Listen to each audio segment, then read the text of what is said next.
વર્ણિવેશરમણીય દર્શનમ મંદહાસરુચિરાનનાંબુજં પૂજિतं સુરુ નરોત્તમૈર્મુદા ધર્મનંદનમહં વિચિંતયે અસતોમા ષડ્ગમય તમસોમા જ્યોતિર્ગમય મૃત્યુર્મા અમૃતમ ગમય ઓમ શાંતિ શાંતિ શાંતિ અસ્મદ્ગુરુ સમારંભામ નાથયામૂનમધ્યમામ લક્ષ્મી વલ્લભપર્યંતામ વંદે ગુરુ પરંપરા.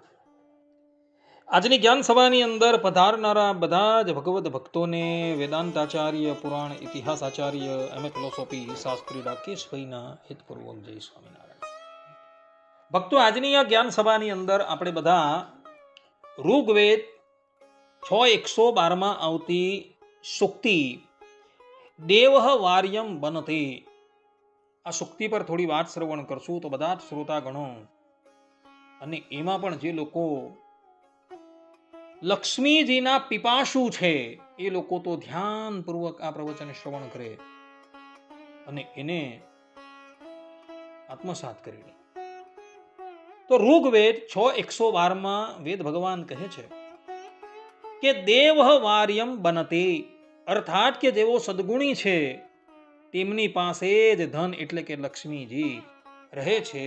અને સાથે સાથે વેદ ભગવાન અધ્યાર્થી એવું કહે છે કે જેવો દુર્ગુણી છે એમની પાસે ક્યારેય લક્ષ્મીજી રહેતા નથી.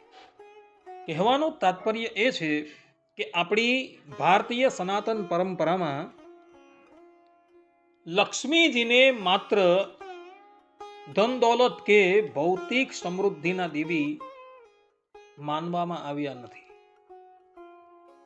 પરંતુ તેઓને શ્રી એટલે કે શુભતા, શાંતિ, સત્ય અને સદગુણોના પણ અધિષ્ઠાત્રી દેવી માનવામાં આવેલા છે. સદગુણ અને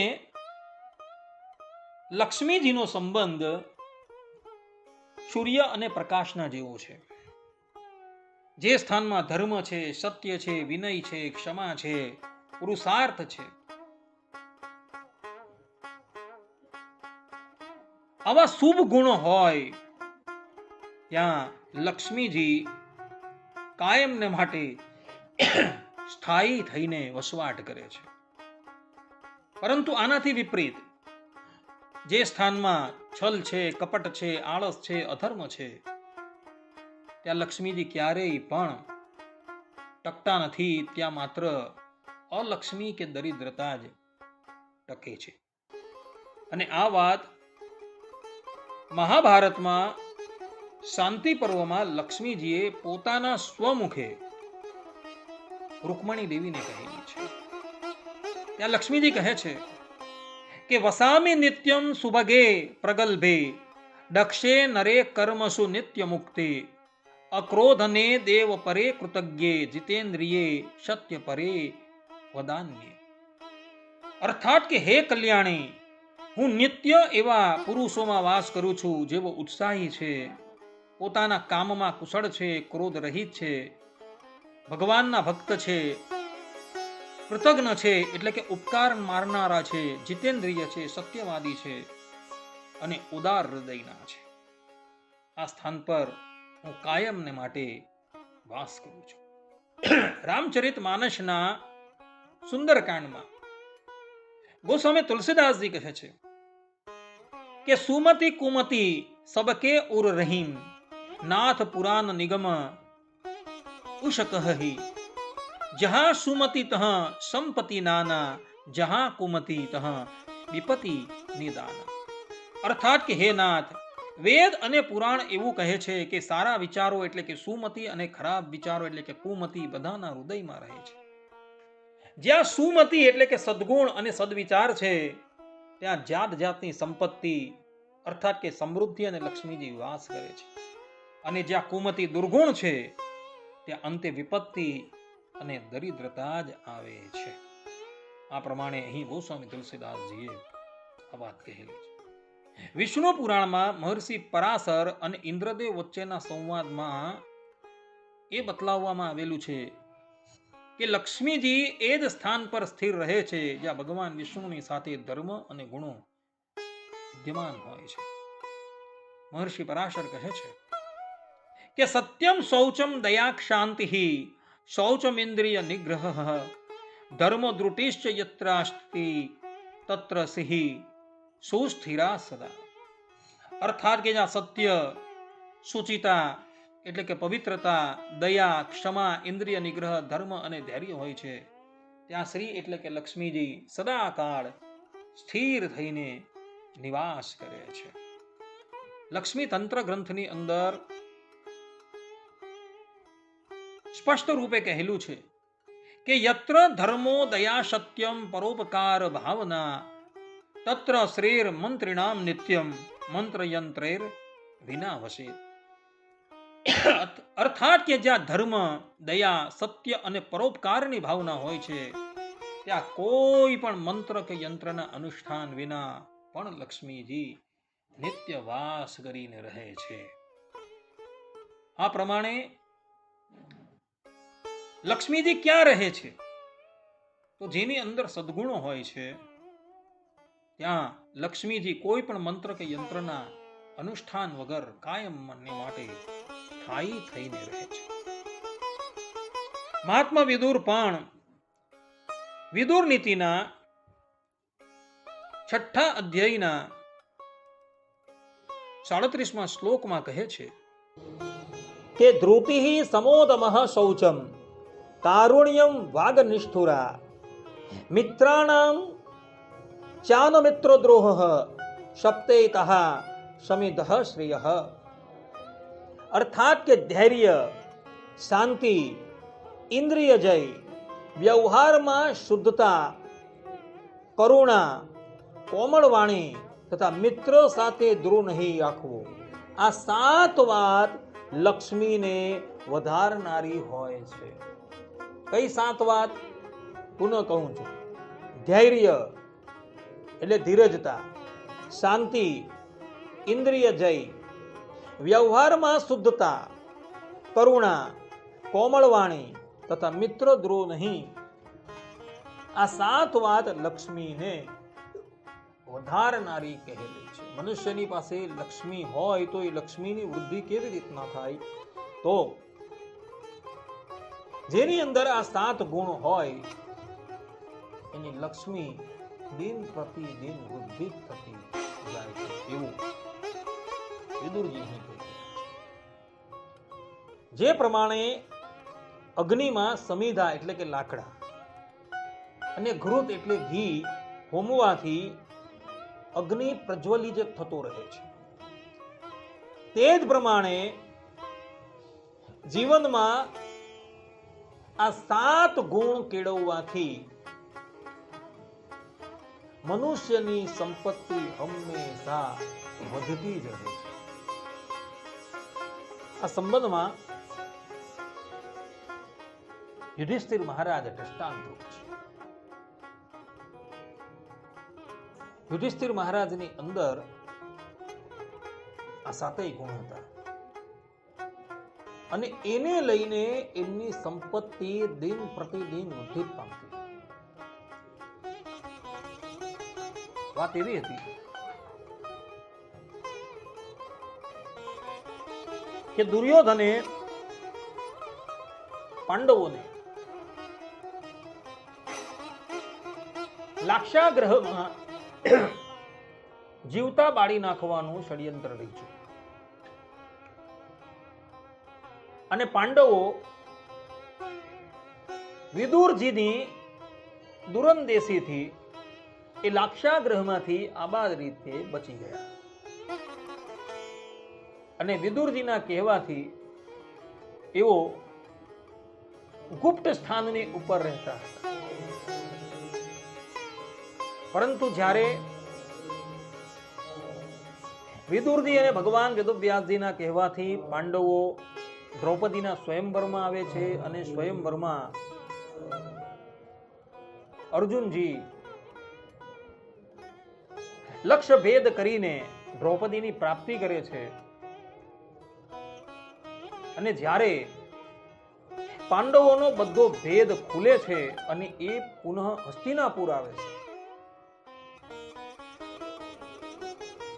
ત્યારે ગંગાપુત્ર ભીષ્મ, આચાર્ય દ્રોણ, વિદુરજી, ધૃતરાષ્ટ્ર બધા જ ભેગા મળીને એવી મંત્રણા કરે છે કે ભાઈ આ કૌરવો અને પાંડવો વચ્ચે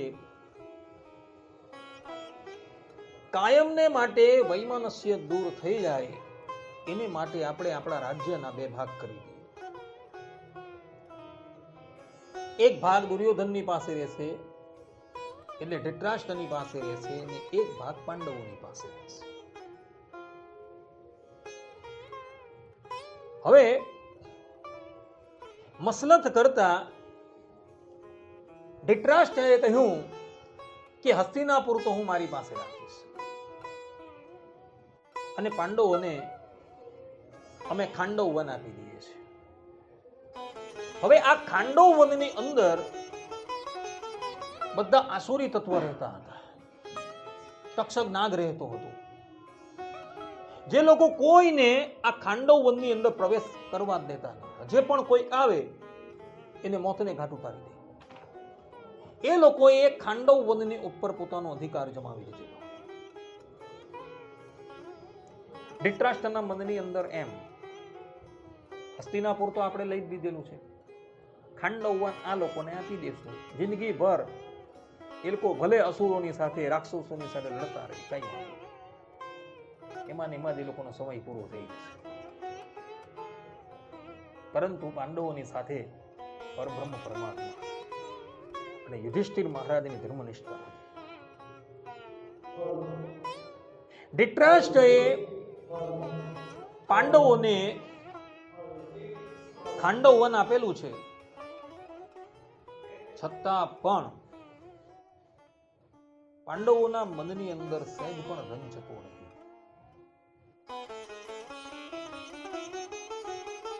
એ લોકો ખાંડવ વન પ્રાપ્ત થવાથી ખુશી ખુશી ખાંડવ વનમાં જતા રહે છે.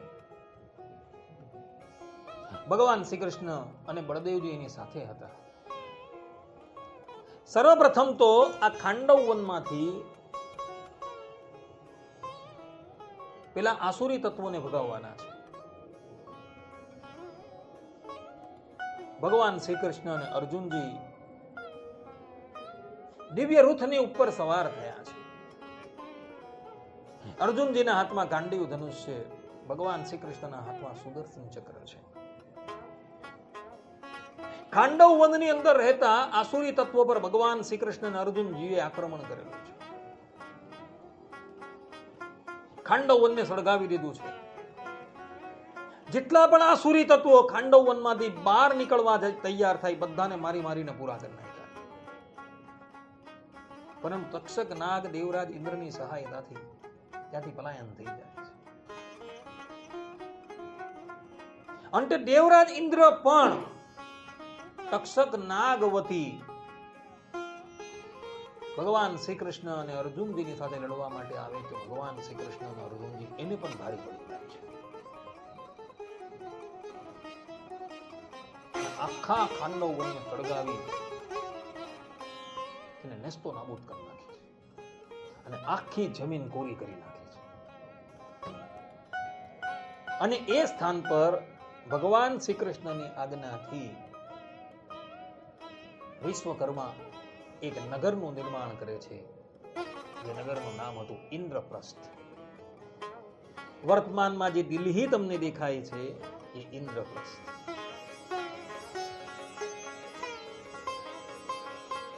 યુધિષ્ઠિર મહારાજ હવે ઇન્દ્રપ્રસ્થના રાજા થઈ ગયા છે. ભગવાન શ્રી કૃષ્ણની આજ્ઞાથી ચારેય પાંડવો ધરાતલની ઉપર દિગ્વિજય કરે છે અને ચારેય દિશાઓમાં જઈને ત્યાં રહેલા બધા જ રાજાઓને હરાવી વિપુલ માત્રામાં ધન સંપત્તિ લાવી એવું યુધિષ્ઠિર મહારાજના ચરણની અંદર. અને યુધિષ્ઠિર મહારાજ એ ધન સંપત્તિથી રાજસૂય યજ્ઞ કરે છે અને રાજસૂય યજ્ઞ કરી ધરાતલના એક ક્ષત્રિય શાસક થાય છે. યુધિષ્ઠિર મહારાજની જાહો જલાલી એટલી બધી હતી નિત્ય એમના ઘરે 1,00,000 સ્નાતક બ્રાહ્મણો સુવર્ણના થાળી વાડકામાં વિવિધ પ્રકારના પકવાનોને ગ્રહણ કરતા અને જમી રહી પછી એ સુવર્ણના થાળી વાડકા એમને દક્ષિણાના રૂપમાં સાથે લઈ જવા. બીજે દિવસે આવે તો બીજા સુવર્ણના થાળી વાડકા. આટલી તો જાહો જલાલી હતી. લક્ષ્મીજી એ લોકો પર એટલા બધા ધડેલા હતા કે જેની કોઈ વાત. એનું કારણ યુધિષ્ઠિર મહારાજની અંદર એવા ગુણો હતા અને એ ગુણને લઈને લક્ષ્મીજી એમની પાસે આવેલા હતા. ધૈર્ય નામનો એમનામાં ગુણ હતો કે ગમે એટલું સંકટ આવે છતાં પણ યુધિષ્ઠિર મહારાજ પોતાની ધીરજતાથી ડગતા ન. એમનું ચિત્ત હંમેશા શાંત હતું અને ભગવાન શ્રી કૃષ્ણના ચરણમાં ચોંટેલું હતું. એવો જીતેન્દ્રિય હતા. એમની કોઈ પણ ઇન્દ્રિય કુમાર્ગ પર જતી ન હતી. વ્યવહારમાં એટલી શુદ્ધતા હતી કે એમના રાજ્યની અંદર પણ કોઈ વ્યક્તિ કોઈની સાથે છેતરપિંડી કરી શકતો ન. કરુણા એટલી બધી હતી કે દુર્યોધન જેવા દુષ્ટાત્માનો પણ હંમેશા હિત વિચારતા હતા. વાણીમાં પણ અદ્ભુત શક્તિ હતી. કોઈને વિશે એવો પારુષ્ય વચન ઉચ્ચારતા ન હતા, અર્થાત કે કઠોર વચન ઉચ્ચારતા ન હતા. અને પોતાના જે મિત્ર હોય એ મિત્રની સાથે હંમેશા એ સદભાવનાથી વ્યવહાર કરતા હતા. આ 7 ગુણો હોવાને લઈને લક્ષ્મીજી હંમેશા એમના ઘરે નિવાસ કરીને રહેતા હતા. દ્વારકાની અંદર જેટલું ઐશ્વર્ય તેટલું યુધિષ્ઠિર મહારાજને હતા અને એટલું સુદામાને ત્યાં. ભગવાન શ્રી કૃષ્ણને અનન્ય ભાવે ભજનારા યુધિષ્ઠિર મહારાજ અને સુદામા એ લોકોના ઘરે પણ એટલું જ ઐશ્વર્ય જેટલું ભગવાનની પાસે છે. છતાં પણ એ ભગવત ભક્તોનું મન ભગવાનના ચરણારવિંદર સિવાય એ ઐશ્વર્યમાં આસક્ત થતું ન હતું. એટલી એની જીતેન્દ્રિયતા હતી. તો જીવનની અંદર આવા ગુણો જો તમે કેળવશો તો તમારી સંપત્તિ પણ ચિરંજીવી રહેશે. એક સમયની વાત હતી. અસુરોએ દેવતાઓની ઉપર વિજય પ્રાપ્ત કરેલો છે. અસુરોનો દેવતાઓ ઉપર વિજય કેવી રીતના પ્રાપ્ત થયો? એનું કારણ એ કે અસુર લોકો અક્ષુણ ધર્મનું આચરણ કરતા હતા. વિદુરજીએ અહીં જે પ્રમાણેના ગુણ બતાવેલા છે એ બધા જ ગુણો અસુરોની અંદર આવી ગયા હતા. અને એને લઈને એ લોકોએ ત્રિલોકીને સર કરી દીધી. બધા જ દેવતાઓના સ્થાનો પર અસુર લોકો વિરાજમાન, અને એ સ્થાન પર વિરાજમાન થઈને પણ એ લોકો ઉચ્છૃંખલ નહીં થયા હતા, ધર્મનું આચરણ કરતા હતા. દેવતાઓ પદચ્યુત થઈ ગયા છે. શું કરવું ખબર પડતી નથી. શ્રીમદ નારાયણ ભગવાને અસુર લોકોને પણ એનો લોક આપી દીધો છે અને દેવોને પણ એનો લોક આપ્યો. અસુર લોકને પાતાળનું રાજ્ય આપેલું છે અને દેવતાઓને સ્વર્ગનું રાજ્ય આપેલું છે. અને પાતાળ લોકનું ઐશ્વર્ય એટલું બધું અદ્ભુત છે કે દેવ લોકનું ઐશ્વર્ય એની પાસે કઈ નથી. એટલું ઐશ્વર્ય છે. છતાં પણ આસુરી લોકો હંમેશા દેવતાઓના સ્થાનની સન્મુખ દ્રષ્ટિ કર્યા કરે કે આ સ્થાન આપણે પ્રાપ્ત થાય તો કેવું સારું.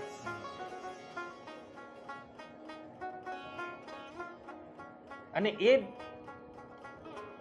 અસુરોની ધર્મનિષ્ઠાને લઈને એ લોકોને સ્થાન પ્રાપ્ત થઈ ગયું, ત્રિલોકીના એક છત્રી શાસક થઈ ગયા, દેવતાઓ પદચ્યુત થઈ ગયા છે, દેવતાઓ દોડતા દોડતા શ્રીમન નારાયણ ભગવાનની પાસે આવે કે પ્રભુ, તમે જ અસુરોને એના સ્થાનની ઉપર સ્થાપિત કરેલા છે, પરંતુ એ લોકો તો અમારું સ્થાન પણ પડાવી લીધું છે. હવે શું કરવું? ભગવાને કહ્યું કે ચિંતા ન કરો. તે વખતે ભગવાને બુદ્ધ અવતાર ધારણ કર્યો અને બુદ્ધ અવતાર ધારણ કરી એઓ અસુરોની પાસે આવે છે અને એ અસુરોને એવું જ્ઞાન આપે છે જેને લઈને પેલા અસુરોની બુદ્ધિ વિપરીત થઈ જાય. પહેલા જે અસુર લોકો ધર્મની અંદર વર્તતા હતા, એ લોકોએ ધર્મ કર્મને તિલાંજલિ આપી દીધી છે અને એને લઈને લક્ષ્મીજી એનો ત્યાગ કરીને ચાલ્યા ગયા છે. પહેલા જે લક્ષ્મીજી અસુરોની પાસે અખંડ રહેતા હતા એનું કારણ એ કે એ લોકોની અંદર ધર્મ હતો અને એટલે માટે અસુરોની પાસે રહેતા હતા.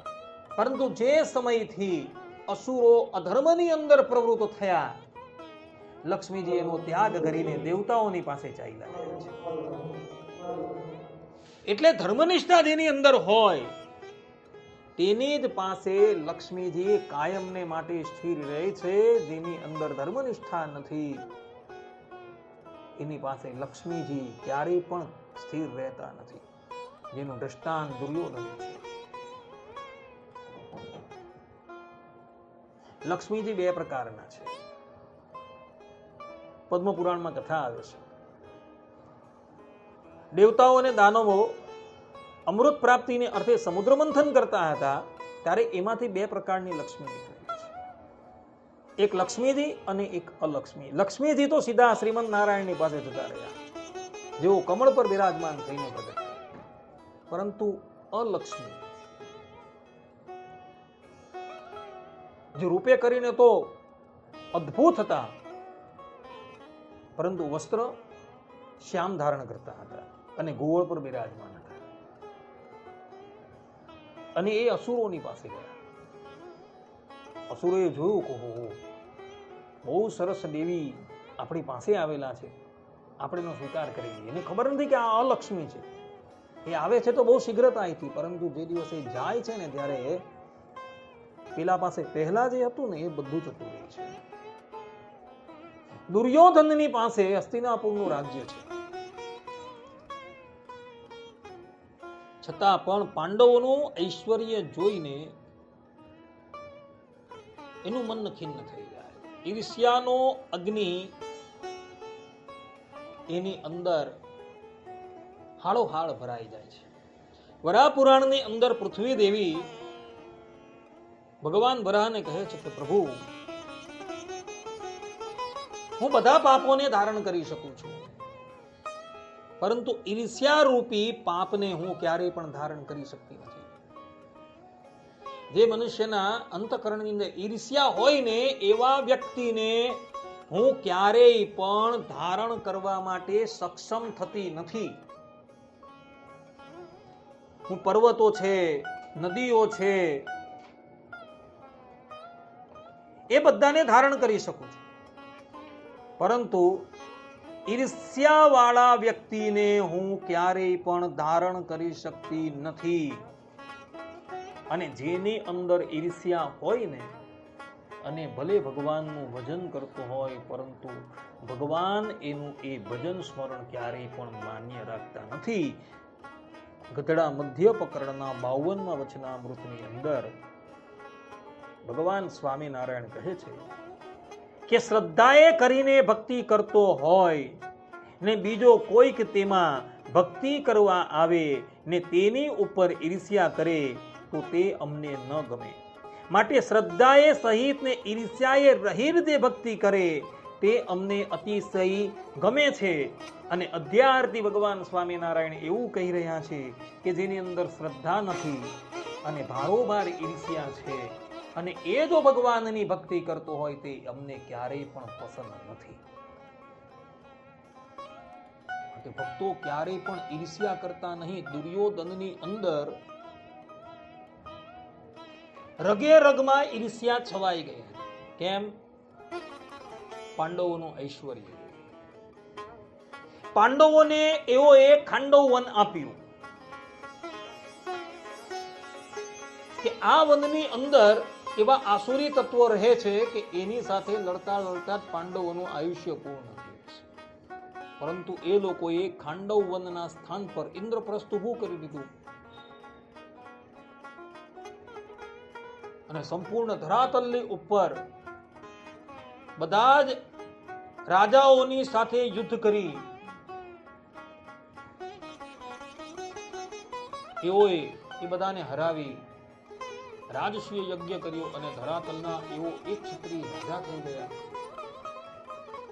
અને એનું ઐશ્વર્ય તો આટલું બધું, એટલે દુર્યોધન મનોમન બળવા લાગ્યો. શસ્ત્ર અસ્ત્ર ધારણ કરીને તો એ પાંડવો પર વિજય પ્રાપ્ત કરી ન શકે, એટલે માટે એણે દ્યુત ક્રીડાનું આયોજન કર્યું અને પાંડવોને દ્યુત રમવા માટે બોલાવ્યા. ક્ષત્રિય યુદ્ધ અને દ્યુતની ચુનૌતી પાછી ન મોકલે. યુધિષ્ઠિર મારા દ્યુત રમવા માટે આવ્યા છે અને એક જ બેઠકે પોતાનો રાજ બખારી. દુર્યોધને કપટ કરીને યુધિષ્ઠિર મહારાજની બધી સંપત્તિ પડાવી, પરંતુ એ સંપત્તિ કેટલા વર્ષ રહી? 12 વર્ષ. આચાર્ય ચાણક્ય નીતિની અંદર કહે છે, છલ કપટ કરીને મેળવેલી સંપત્તિ અર્થાત કે લક્ષ્મી એ વધારેમાં વધારે 10 કે 12 વર્ષ જ રહે છે, એથી વધારે રહેતી નથી. અને જ્યારે જવા તૈયાર થાય છે ને, ત્યારે એ છલ કપટ કરનારા પાસે પહેલા જેટલી સંપત્તિ હતી એ બધી સંપત્તિ લઈને ચાલી જાય છે. દુર્યોધને છલ કપટ કરીને સંપત્તિ પ્રાપ્ત કરી છે. 12મા વર્ષે એ બધી જ સંપત્તિ એનો ત્યાગ કરીને પાંડવો પાસે ચાલી ગઈ છે. માટે જે લોકો અન્યાયથી ધન ભેગું કરે છે ને, એ ધન ક્યારેય પણ ચિરંજીવી રહેતું નથી. એ ધન સમાપ્ત થઈ જ જાય છે. માટે હંમેશા વ્યવહારમાં શુદ્ધતાએ રાખજો. વ્યવહારમાં શુદ્ધતાએ રાખીને તમે ધનનું ઉપાર્જન કરશો તો એ ધન તમારી પાસે કાયમ માટે રહેશે. તમને સુખી કરશે, તમારા પુત્રોને સુખી કરશે, તમારા પુત્રના પુત્રોને સુખી કરશે. અન્યથા અન્યાયથી જો પ્રાપ્ત કરશો તો તમને પણ શાંતિ ન મળે છે. ન્યાયથી મેળવેલું ધન હંમેશા સત્કર્મની અંદર જ લાગે. એ ધન જે છે એ તમને ધર્મની અંદર જ પ્રેરે, અધર્મની અંદર ક્યારેય પ્રેરે જ નહીં.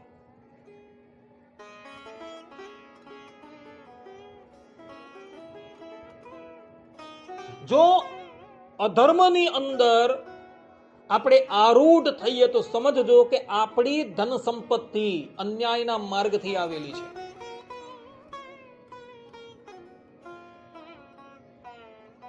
આ સંબંધમાં સતકથા અંકની અંદર એક પ્રસંગ આવે છે.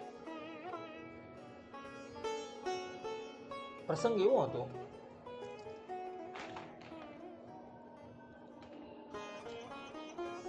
કે એક મહાત્મા હતા.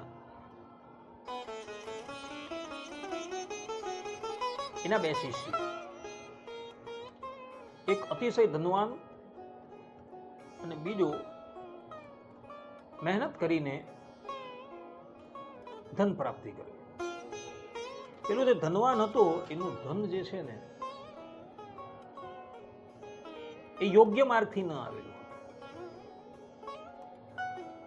મહાત્માના મુખથી એણે ઘણી વખત દાનની પ્રશંસા સાંભળી. એક દિવસ માર્ગમાં ચાલતા એક ભિખારીને એણે કેટલીક સુવર્ણ મુદ્રા પધરાવી.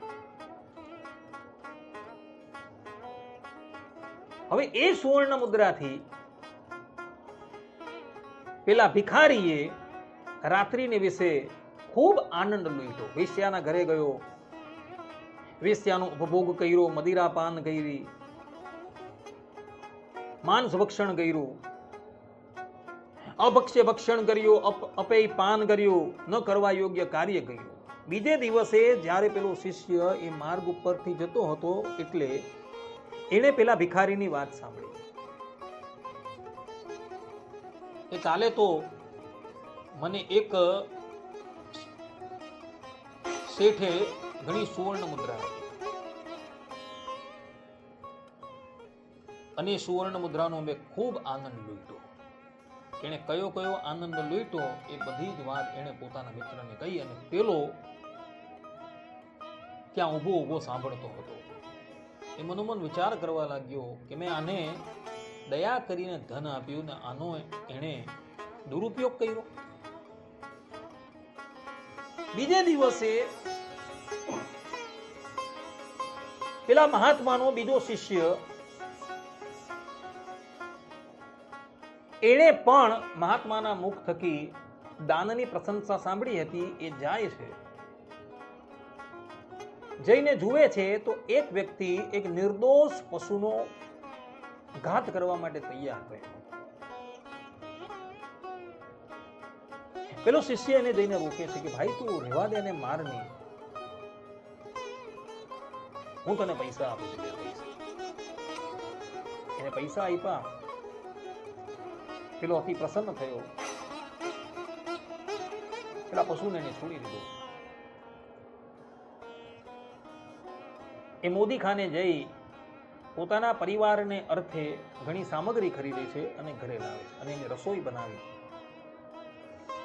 એ પોતાના પરિવારને તૃપ્ત કરે છે. હવે પેલો શિષ્ય જે છે ને એ એની પછાડી ગયો અને ત્યાં જઈને પેલો પોતાના પરિવારની સાથે જે વાત કરતો હતો ને એ વાત એ સાંભળે છે.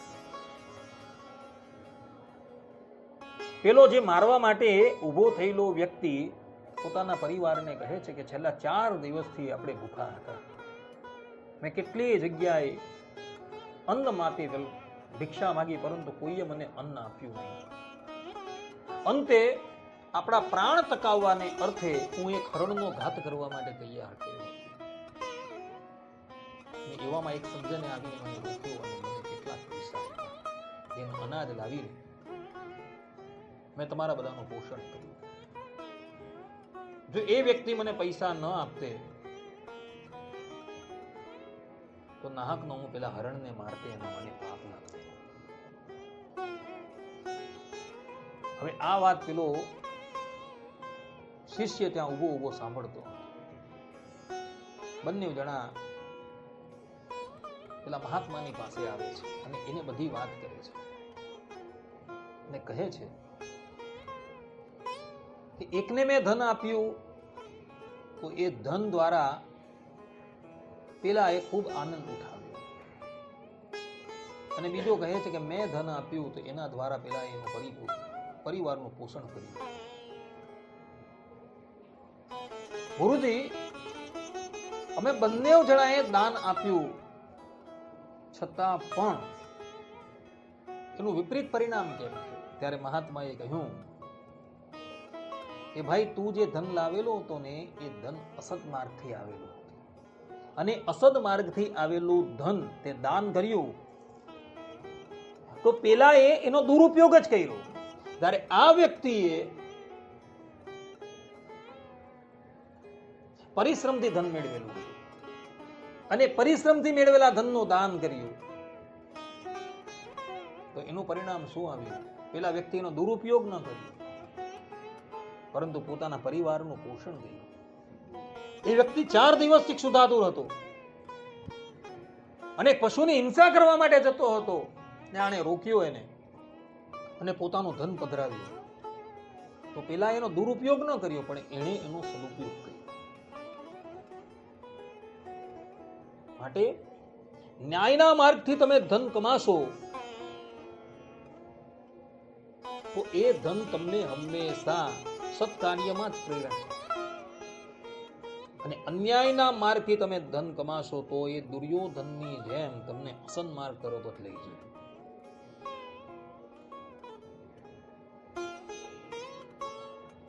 માટે નીતિકારે અહીં જે પ્રમાણે કહ્યું છે એ પ્રમાણેના ગુણ તમે પણ તમારા જીવનની અંદર કેળવો. તમે પણ ધૈર્ય છે, શાંતિ છે, ઇન્દ્રિય જય છે, વ્યવહારમાં શુદ્ધતા છે, કરુણા છે, કોમળ વાણી છે અને મિત્રની સાથે સદવ્યવહાર, આટલા ગુણ કેળવો. તમારે ત્યાં લક્ષ્મીજી કાયમને માટે સ્થિર થઈ જશે. જો એવા ગુણ કેળવવામાં ન આવશે તો પછી લક્ષ્મીજી તમારે ત્યાં ક્યારેય પણ સ્થિર ન રહેશે. જે પ્રમાણે બલિરાજાને દુર્યોધનને ત્યાગ કરીને લક્ષ્મીજી ચાલ્યા ગયા હતા તે જ પ્રમાણે તમને પણ ત્યાગ કરીને લક્ષ્મીજી જતા રહેશે. અને અન્યાયના માર્ગથી કમાયેલું ધન મનુષ્યને હંમેશા અધર્મના માર્ગ પર જ લઈ જાય છે. એને ન લઈ જાય તો એની સંપત્તિ હોય એને અધર્મના માર્ગ પર લઈ જાય. એટલે ધન કમાવવામાં હંમેશા વિવેક રાખજો. મનુષ્ય અધર્મના માર્ગથી ધન સંચય કરે છે અને એ અધર્મના માર્ગથી ધન સંચય કરીને એ સુખી કોને કરે છે? પોતાના પુત્ર છે, પોતાના સગા છે, એને સુખી કરે છે.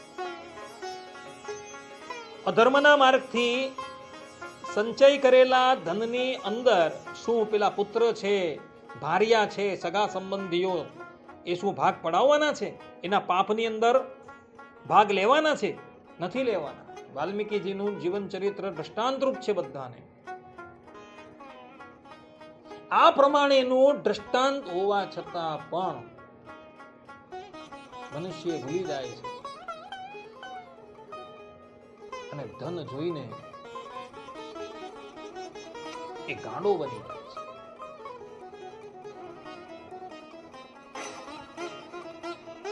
ધનથી કોઈ વ્યક્તિ ધરાતું નથી. જેની પાસે સંતોષ છે ને એ જ ખરેખરો ધની છે. એક મનુષ્યને ત્રિલોકીનું રાજ્ય પણ આપી દઈને તો પણ એને એટલી સંપત્તિથી સંતોષ નથી થવાનો. એ પુનઃ બીજાના રાજ્યની ઉપર તરાપ મારવા જશે છે. અને સંતોષ છે એ જ સૌથી મોટું ધન છે. સુદામા સંતોષી હતા, યુધિષ્ઠિર મહારાજ સંતોષી હતા. સુદામાને આટલું ઐશ્વર્ય પ્રાપ્ત થયું તો પણ એનું મન ભગવાનના ચરણારવિંદરથી બીજે કશે ગયું નથી. ને અંતે તો એમને પણ થયું કે આ બધું ધન શું કામનું છે? તો બધું ધન એને લોકોને આપી દીધું છેલ્લે. અને પુનઃ જેવા હતા તેવા થઈ ગયા. એમણે જોયું કે આ ધન જે છે એ ભગવત સ્મરણમાં વિઘ્ન કરતા છે. ભાઈ એણે ધન બધાને આપી દીધું કે લઈ જાઓ ભાઈ, મારે આ ધનની કોઈ જરૂર નથી. કારણ કે સાચું ધન એની પાસે હતું ભગવાનનું સ્મરણ. તો ભગવાનના સ્મરણરૂપ ધનને ત્યાગ કરી એ બીજા ધનની અંદર શા માટે આસક્ત થાય? યુધિષ્ઠિર મહારાજનું પણ એવું જ હતું. શ્રીમદ ભાગવતના પ્રથમ સ્કંધની અંદર છે કે દેવતાઓની પાસે જે ઐશ્વર્ય ન હતા એટલા ઐશ્વર્ય યુધિષ્ઠિર મહારાજની પાસે હતા. છતાં પણ શ્રી કૃષ્ણ ભગવાનના ચરણારવિંદરને ત્યાગ કરી એમનું મન કશે આસક્ત થતું ન હતું. શ્રીમદ ભાગવતના પ્રથમ સ્કંધની અંદર ભગવાન વેદવ્યાસજી આ વાત લખે છે. માટે સરળતાથી આપણે ભગવાનનું ભજન થતું હોય ને તો એમાં આનંદ માનવો. જાજા ધનની ઈચ્છા રાખવી નહીં. ભગવાન શ્રી હરિએ જેટલું આપેલું છે એટલામાં સંતોષ રાખવો. તમારી અંદર ગુણ હશે ને તો તમારી સંપત્તિ ધીરે ધીરે વૃદ્ધિ જ પામે. અને એ સંપત્તિ વૃદ્ધિ પામતી પામતી એટલી વૃદ્ધિ પામશે કે તમારા પુત્ર છે, પૌત્ર છે, બધાને સુખી કરી દે. માટે ધન મેળવવાની અંદર હંમેશા સાવચેત રહેજો. અધર્મના માર્ગથી ક્યારેય પણ ધન કમાતા નહીં. ધર્મના માર્ગથી ધન કમાજો. તો તમે આલોક પરલોકમાં સુખનો અનુભવ કરી શકશો. અને સાત્વિક લક્ષ્મી પણ એવા ધર્મનિષ્ઠ ગુણિયલ પુરુષ પાસે જ આવે છે, પરંતુ દુર્ગુણી પાસે ક્યારેય પણ આવતી નથી. અને એટલે જ માટે અથર્વવેદ 7:115 વેદ ભગવાન મનુષ્ય માત્રને ઉપદેશ આપતા કહે છે કે રમંતામ પુણ્યા લક્ષ્મી, અર્થાત કે પ્રામાણિકતાથી કમાયેલું ધન જ રહે છે. અધ્યાર્થી વેદ ભગવાન કહે છે કે બેઈમાનની કમાણીથી કોઈ ફૂલી ફાલી શકતું નથી. એનું ધન જે છે એ અંતે જાતા નાશ જ પામે છે. માટે જો લક્ષ્મીજીની ઈચ્છા હોય તો તમે સદગુણો કેળવજો. કારણ કે સદગુણી મનુષ્યની પાસે લક્ષ્મીજી કાયમને માટે આવીને સ્થિર થઈ જાય છે. એવા મનુષ્યએ કોઈ મંત્રનો જાપ કે તંત્રનું અનુષ્ઠાન કરવાની જરૂર પડતી નથી. માટે બધા જ લોકો આ વાત જે છે એ આત્મસાત કરી રાખે. આટલું કહીને હું મારી વાણીને અહીં વિરામ આપું છું. સર્વે સંતુ નિરામયઃ, સર્વે સુખીનો ભવંતુ, સર્વે ભદ્રાણિ પશ્યન્તુ, મા કશ્ચિદ દુઃખ ભાગ ભવેત અસ્તુ. જય સ્વામિનારાયણ.